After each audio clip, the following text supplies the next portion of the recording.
प्रचंड अशा पद्धतीचा लोकभावना संपूर्ण देशवासियांच्या एका मुक्या जनावरानं कशा पद्धतीनं संपूर्ण राष्ट्राला एकत्र केलंय, संपूर्ण राज्याला एकत्र केलंय, याचं एक मूर्तिमंत उदाहरण ह्या आमच्या असणाऱ्या महादेवीच्या निमित्तानं तयार होतंय. त्या लोकभावनेचा आदर राखत वंतारा प्रशासन सुद्धा इथपर्यंत या ठिकाणी आलं, कोल्हापूरला आलं. सन्मान्य मठाचे, नांदी मठाचे मठाधीश महाराजांच्या बरोबर त्यांनी समन्वयानं त्या ठिकाणी चर्चा केली आणि दोघांच्या वतीनं पॉझिटिव्ह पावलं टाकण्याच्या दृष्टिकोनातून सुरुवात झालेली आहे. निश्चितच ही न्यायालयीन बाब असल्यामुळे पेटाच्या तक्रारीवरनं हा हत्ती सुप्रीम कोर्टानं वंताराकडे सुपूर्द करण्यात आलाय.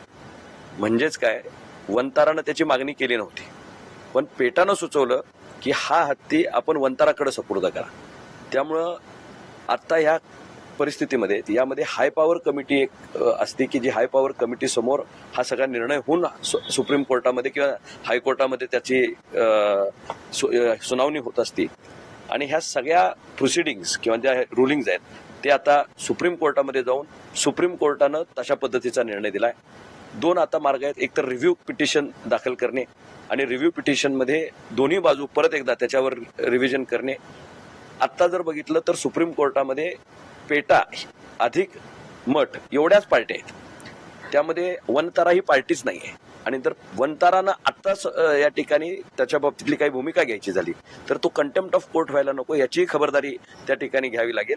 त्यामुळे महाराजांशी त्यांचा सगळा डायलॉग त्या बाबतीतला त्या ठिकाणी झालेला आहे. आम्ही लोकप्रतिनिधी सगळ्या कुठल्याही पक्षाचे असू, सगळ्यांनी एकजीव होऊन याच्या पाठीमागं हा हत्ती आमच्या गावी परत यायला पाहिजे हीच आमची या ठिकाणी भावना आहे. आणि त्यामुळे वनतारा प्रशासन नुसतं पॉझिटिव्ह आहे म्हणून चालणार नाही, तर त्यांनी प्रत्यक्षात तशी पद्धतीची कृती केली पाहिजे, तशा पद्धतीचे एफर्ट्स त्या ठिकाणी दिसले पाहिजेत. आणि पहिलं पाऊल त्यांनी कालचं एक प्रेस रिलीज त्याच्या बाबतीतली दिली. मला निश्चित खात्री आहे की येणाऱ्या काळामध्ये राज्याचे मुख्यमंत्री, दोन्ही उपमुख्यमंत्री, त्याचबरोबर केंद्र शासनामध्ये असणारे सर्व प्रतिनिधी मंडळ या विषयाला अतिशय पॉझिटिव्हली घेतील आणि एका या ठिकाणी मुक्या जनावराची ज्या पद्धतीनं या ठिकाणी सर्व लोकभावना त्याच्या पाठीशी जोडलेली आहे, त्या महादेवीला परत आणण्याचा हा जो या ठिकाणी लढा उभा राहिला आहे त्याला या ठिकाणी यश येईल आणि हत्ती परत एकदा नांदणी गावामध्ये परत येईल असा मला या ठिकाणी विश्वास आहे. तुम्ही म्हणताय की एकजुटीनं हा लढा देणं गरजेचं आहे. आज कोल्हापूरमधून पदयात्रा होतात, या पदयात्रेमध्ये मात्र मुद्दे दिसत नाही. एकंदरीत महादेवीसाठी हा लढा चालू आहे, त्यासाठीच पदयात्रा काढली. महादेवीचा लढा आहे आणि परवा जर आपण पाहिला असेल तर महाराजांच्या समोर सर्व पक्षीय नेते एकत्रपणे त्यांनी या ठिकाणी कटिबद्ध या कामासाठी राहिलेले आहे. आता कुणी पत्र तयार करतं, पत्र गोळा करतं, कुणी पदयात्रा काढतं, कुणी संसदीय लोकशाहीमध्ये आम्ही संसदेमध्ये मांडतो, आम्ही वंताराशी चर्चा करून थेट वंताराला इथंपर्यंत आणायचा प्रत्येक जण आपापल्या परीनं काही ना काहीतरी प्रयत्न करतो आणि प्रत्येकाचा वाटा त्यामध्ये योगदान या ठिकाणी असलंच पाहिजे. यामध्ये आम्ही कुणीही राजकारण पाहत नाही. हत्ती घरी येणं, परत येणं, नांदणी गावी परत येणं याच्यासाठीचा हा लढा आहे. त्याच्यामुळे मार्ग वेगवेगळे असतील पण आमचं उद्दिष्ट एक आहे.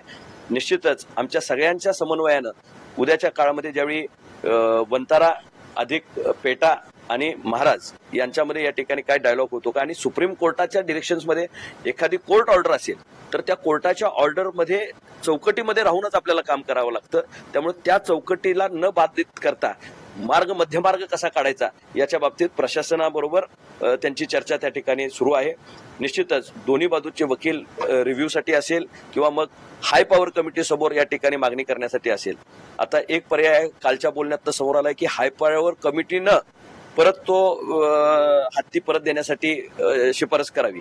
एकदा हायकोर्टात, सुप्रीम कोर्टात निर्णय झाल्यानंतर त्याच्यावर कशा पद्धतीनं काम करता येईल हे पाहणं गरजेचं आहे.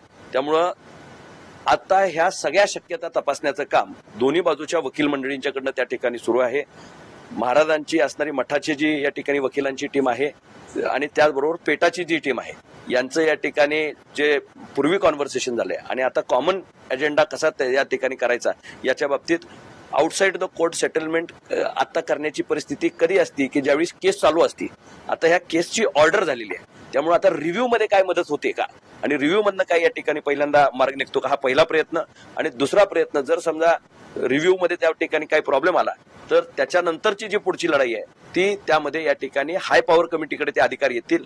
त्यावेळी वनताराच्याकडे असणारा हत्ती हाय पॉवर कमिटीकडे त्यांनी जर सांगितलं की आम्ही अशाच पद्धतीचं एन्क्लोजर जे या ठिकाणी हत्तीसाठी तिथं त्याला आरोग्याची सुविधा असतील ते नांदणी गावे उभ्या करू देत, आमची त्याला हरकत नाही.